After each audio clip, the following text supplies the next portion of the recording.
You may have heard people say that men are few and the dating pool is small, but we'll react in today's video by adamant mindset and see how men are choosing to be alone by choice and not out of weakness.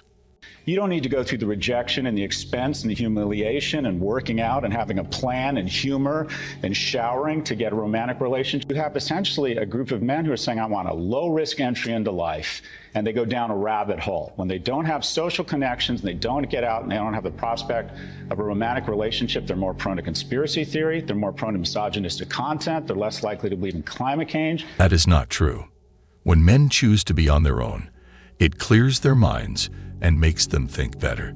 Change, and some become really bad citizens. We are producing too many of the most dangerous person in the world. A growing number of younger Americans aren't dating. They're not hanging out, and no, they're not even hooking up. It's because men still hold their values, and the easiest thing is to be in a relationship and another, but they are focused on building their careers.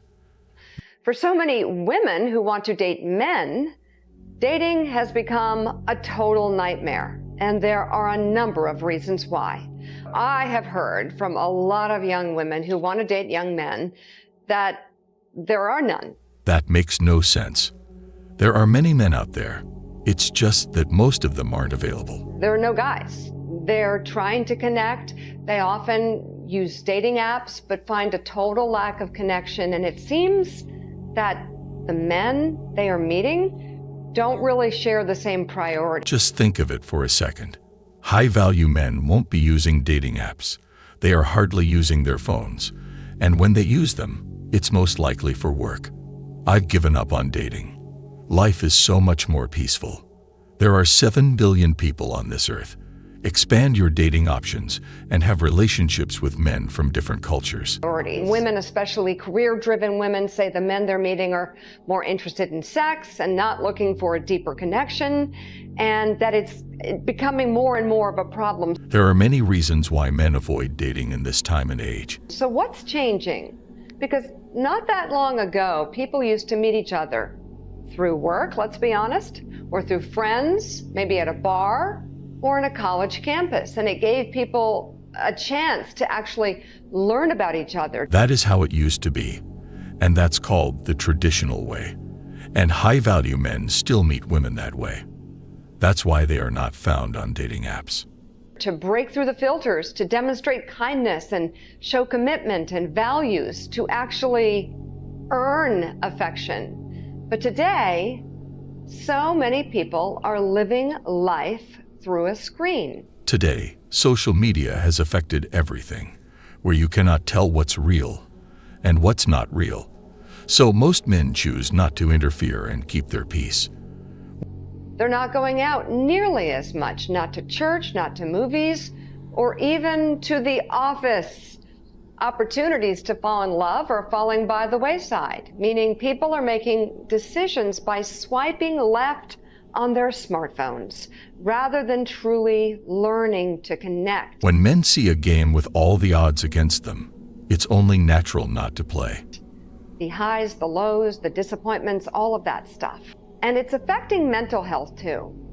According to a recent study of people over the age of 18, those who used swipe-based dating apps experienced significantly higher rates of psychological distress, anxiety, and depression. Another study showed a link between using dating apps and experiencing loneliness. There is a difference between being alone and being lonely, and most mature, stable men would be alone at peace. Dissatisfaction with life, and this is a big one. A feeling of exclusion from the world, feeling so left out. When men learn that there are so many things beyond relationships, they wake up and they realize that there are greater things. And when women do go to coffee shops, what we're hearing is that they try, or to a club or the grocery store, or anything where they get out and interact with people, they say the men that they want to meet just don't share their ideals. That is called having high standards, and that leads to not liking anything.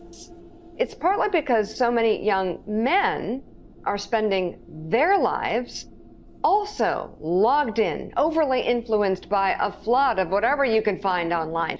Video games, toxic masculinity.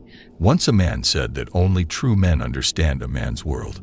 Who needs the real thing when you can get something better, and I put that in quotes, by scrolling? Here's what Scott Galloway, professor of marketing at NYU, told us on Morning Joe about some of the reasons why men are becoming like this. I think you have the most talented, well-resourced people in the world and companies trying to convince a young man that he can have a reasonable facsimile of life in his basement behind a screen. You don't need friends. Go on Reddit or Discord. I think, with all respect, they got a wrong stereotypical idea of what a man does. A man hangs out with his friends. A man does his hobbies. And a man works toward achieving his career. In life, it's okay to end up alone. There is no shame in that. If you find your comfort in that, then no one has the right to judge you. You don't need to get a job. Go on Robinhood or Coinbase and trade crypto and stocks. You don't need to go through the rejection and the expense and the humiliation and working out and having a plan and humor and showering to get a romantic relationship. So we have an entire generation, especially of young men, who are out home sequestering from society and missing out on what it means. There's a reason romantic comedies are 2 hours and not 15 minutes. Let me get something straight. They focus on this subject to follow romantic relationships to build social abilities. But the harsh truth is that it doesn't pay the bills. A man's got to be realistic and put his priorities first. And if you ask me personally, I always advise learning work skills that will make you money, social skills to make friends and business partners, and lastly, a relationship where all the following is built well, not the opposite, like this gentleman said. True victory in life is hard. Going out, meeting someone, finding mentors, finding mates, that stuff is hard, but that's what real victory in real life is like. And because a lot of men feel rejected on dating apps, the number of jobs that are accessible to them has gone down. You have essentially a group of men who are saying, I want a low-risk entry into life, and they go down a rabbit hole. When they don't have social connections, and they don't get out, and they don't have the prospect of a romantic relationship. Now, I do have to admit he is right on making social connections and work skills, but I don't see the part of how a man needs to build a relationship before his career. It doesn't make sense. They're more prone to conspiracy theory. They're more prone to misogynistic content. They're less likely to believe in climate change. And some, they become really bad citizens. We are producing too many of the most dangerous person in the world, and that is a young, broke, and lonely young man. Wow. As Professor Galloway pointed out, 1 in 3 relationships used to begin at work. Now young people are not going into the office as often. And if you are a young man at work, are you more or less inclined to express some sort of romantic interest in a potential partner? Now let me give you some advice. This lady said if you will have a romance in the workplace, but I'd have to warn you, brothers, and never forget this. Never, ever make any romantic relationships at work because they can get you in a lot of trouble. It's not worth losing your job now than you were 40 years ago. The answer is clearly no. And by the way, men and women have been told in many places that if you have feelings for someone at work, you have to go to HR first. That'll kill the moment, and I get why that's the policy. I get how we got here. Having said that, the unforeseen consequences of the Me Too movement, or of Me Too in general, and the problems that began. Even if it works, imagine if you broke up with each other. You will have to see your ex every day in your workplace. And trust me, it's better to avoid that. Guys thinking of dating at work, my advice is, you've just got too much to lose. If it goes south, you and her will at the least have embarrassed exchanges. Also, avoid partying with coworkers, or at least hold it to a strict limit. And the movement, that's a show we need to do at some point, and we have to have a really honest conversation about that, but that's not this show. Wow. As Professor Galloway pointed out, 1 in 3 relationships used to begin at work.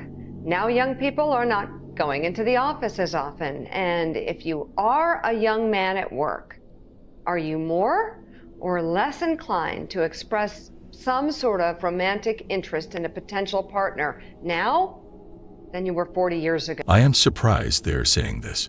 They should encourage people to keep it professional at the workplace. We are women that actually get to live on our own, bro, for the first time in like history. Bro, I literally saw a girl on TikTok was like, we are the first generation in a lot of our lineage to be women to paying all of our own bills without a man. Well, good for you. What can I say? And no kids. Yes, and you have the luxury to choose to do that. Choose. This is not like, oh, this is what I want to do, and I don't need a man for it. And a man comes, cool, but I don't need a man for it. I don't need him for that. Yeah. Yeah, and I was like, okay, like once I started thinking about it like that, it really helped me learn how to be alone, because I was like, in reality, I'm looking at my apartment and all this is me right here. I love this mindset. Each pays for their own. I'm a high value man. I've done things to step up my echelon, and I'm not going to settle for a single mother. Yeah, did I have that correctly? I want to be clear. Yeah, we'll be selling. Right. This is what he said, and he repeated it, and he has the right to want whatever he wants as long as it doesn't hurt anyone.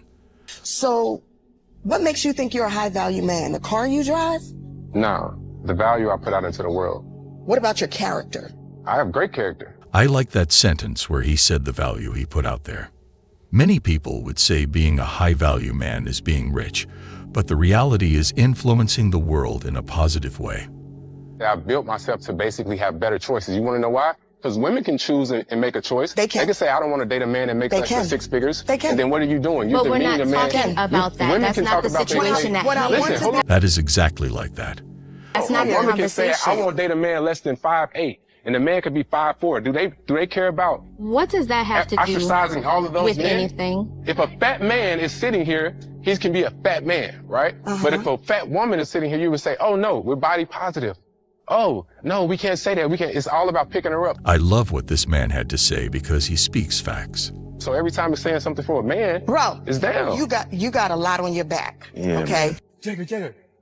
The reason why I knew I needed to get a divorce was because I have a crystal clear memory of me having with my husband and thinking about this other guy. This is just unbelievable. And me knowing in that moment I have to divorce him because if I don't get out of this marriage, I'm going to cheat on him. I'm going to try to find this. And I know that's really up, but I didn't want to be a cheater. No, it's not.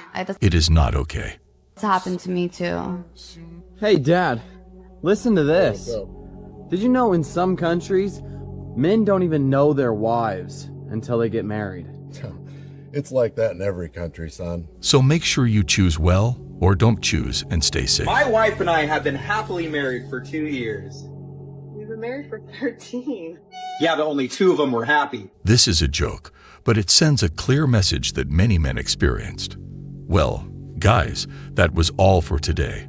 We'll be back soon.